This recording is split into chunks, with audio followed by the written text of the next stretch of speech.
Welcome back to the Steel Garage. Today we're going to be rebuilding the turbo on the BMW 320. So we're going to rebuild the turbo on the 320 today. I've got the core, which is a centre bit, which is basically the shaft with the sort of the exhaust side of it and the inlet side of it on, which is what they call they call it a cartridge. This has come from a place just locally called Turbo Rebuild Limited. Used them before on the Fiesta, and it's been, well, still working now. So I've replaced the turbo before, but not on one of these. So let's get the camera down and have a look. Right, first port of call is to start taking some of these hoses off, which we had a look at the other day. So let's just get these bits off. So this is a turbo drain. So that drains back into the sump, so that's a bigger pipe than the inlet pipe. This is the inlet pipe here.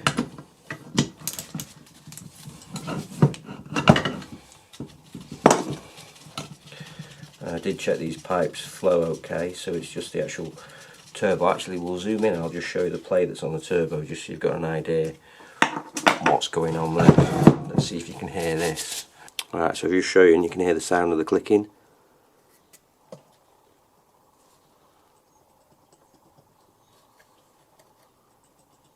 So you can see that's pretty shot and there's a bit of play on there. So the first thing we need to do is get the actuator off. Now, unlike on the Fiesta, that was an air vacuum fed one, this is actually a electronic one.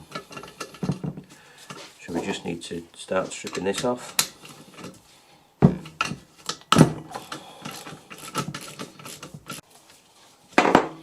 So that's just taking the wastegate actuator off, and then we just need to now take these two Allen key bolts out here.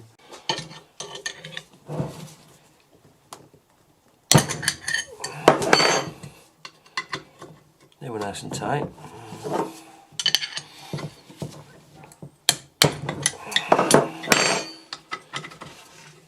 Okay, so we'll take off the side for the inlet first of all. And what you'll see, there's a spot just here. And the idea of that is that's lining up with the drain there, so that's how you get the orientation when this goes back on, so that's keen to note.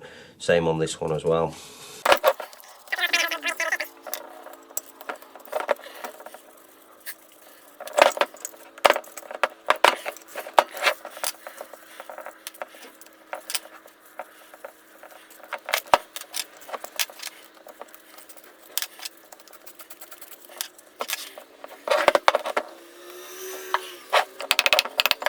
That's that bit off. That'll just need a bit of a clean up. So you can see there now and here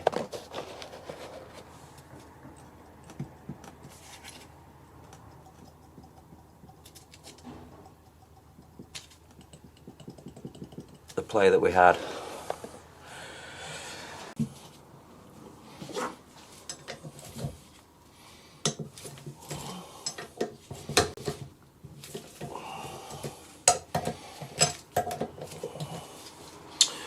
Right, there we go, so they're cracked off.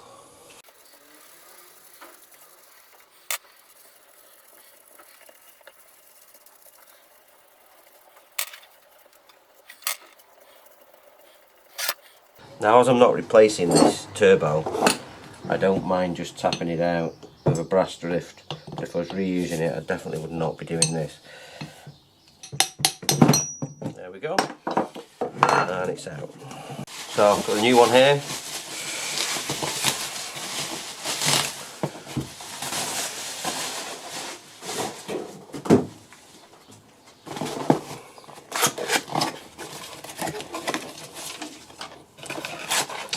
So it comes with some oil so you can prime the turbo. A seal which will come clear where we need it.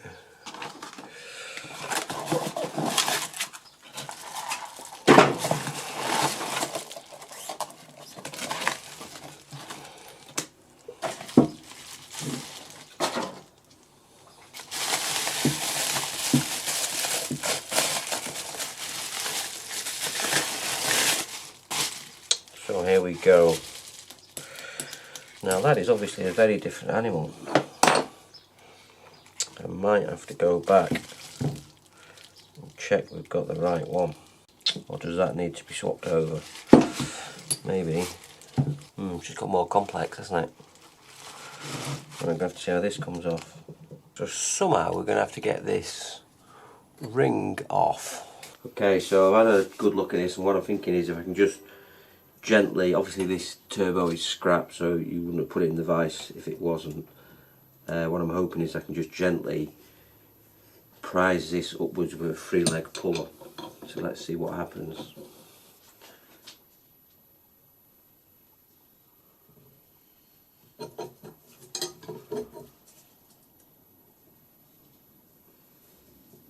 Yeah, there we go.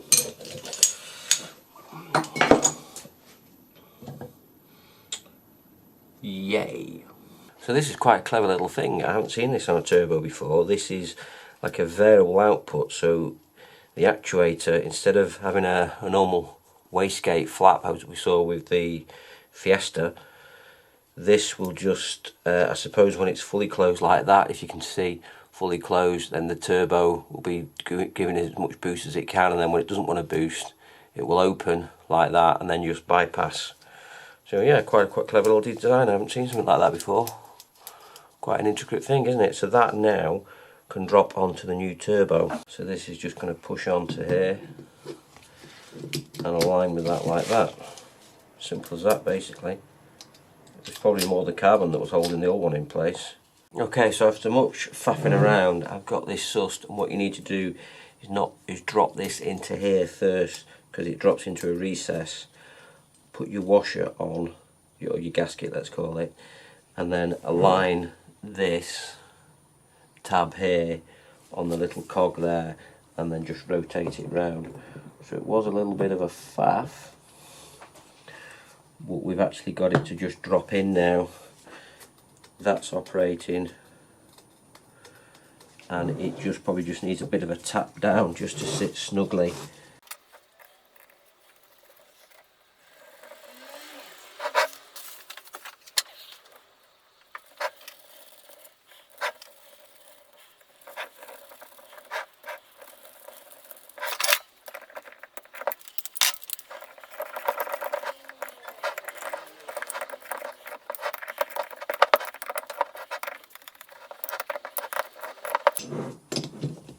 Just nip them up evenly round the base. You want it to pull in tight.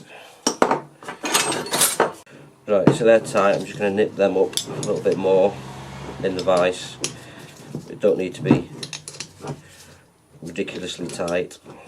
It's just best to go around a couple of times because it'll keep pulling itself in and then slackening one off. We've gone around there a couple of times now, and I'm fairly confident that they're tight. As you can see there, it's pulled in tight all the way around, so that's nice. And just each step of the way, ensure the turbo is spinning, the impeller is not catching on anything. So we can move on to the next stage. We can move on to the next stage and get the top on. So we're ready to put the inlet housing on now. Just a couple of things to note on here. There's an O-ring to go on here which goes in that groove, and then there's a little pip there that lines up with that pip there, so you just want to make sure you rotate that around. So what I'm going to do with this, I'm just going to pop that on like that there, so that's in place. Put this on so it's about at that point there, and just rotate that round till you feel it drop in.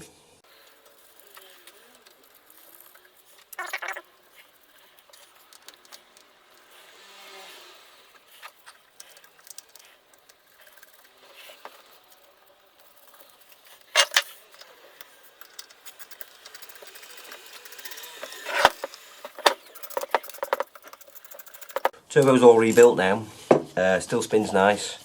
What I did forget to do is it comes with some oil here to prime, so I'm just going to take this hose back off, just so I can prime the turbo, because you just want to make sure it's got oil in there when it first fires up and doesn't run dry.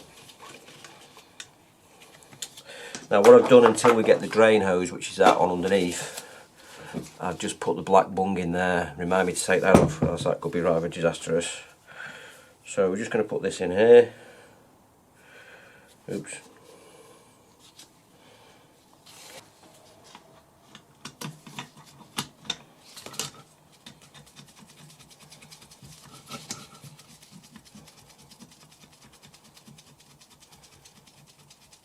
Right, and then it's ready to go back on the car. Yeah, so I'm going to get the turbo back in now. There's that drain down there that I've got to get on, and there's a bolt just about here that I've got to do in. So I'm going to slot it in this way and then work from underneath and put that bolt in to secure it. So I've got the turbo in, but I just thought I'd tell you a couple of things. The hardest thing is getting the bolt underneath to go in, 13mm, and these bolts, what I would do is put a bit of insulation tape or something like that on your socket so you can drop the studs down there to get those in there. But yeah, by far the hardest one is under here. Let me show you where this one is.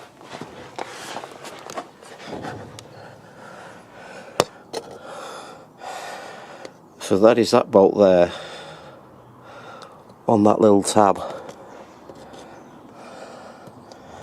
and that was by far the hardest thing. I'm going to put the drain on, but other than that we should be alright.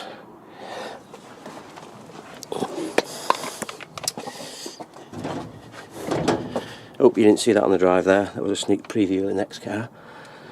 Right, so electrical hoses, electrical connections, gasket is in there now. I'm going to get the V-band on the exhaust on the back, then I'm going to tighten the turbo up, and then it's the oil pipes to connect. Trickiest thing to get back on was the drain. The Jubilee clips were facing forwards before, which just basically hit into the turbo itself, so I've turned them around and I've used a 6mm socket with a long extension coming over the engine mount that way, and that seemed to do it. So it's all done underneath. So unfortunately I had a bit of a technical glitch with the filming towards the end of the BMW Turbo. I accidentally formatted the this SD card in the camera before editing the film. So what actually happened? Well, I got the turbo back in, went for a test run, running nice and fine. However, there was still oil in the inlet, in the EGR valve, so I thought, damn, not solved it. Changed injectors, changed the crankcase breather, and changed the turbo, and it's made no difference.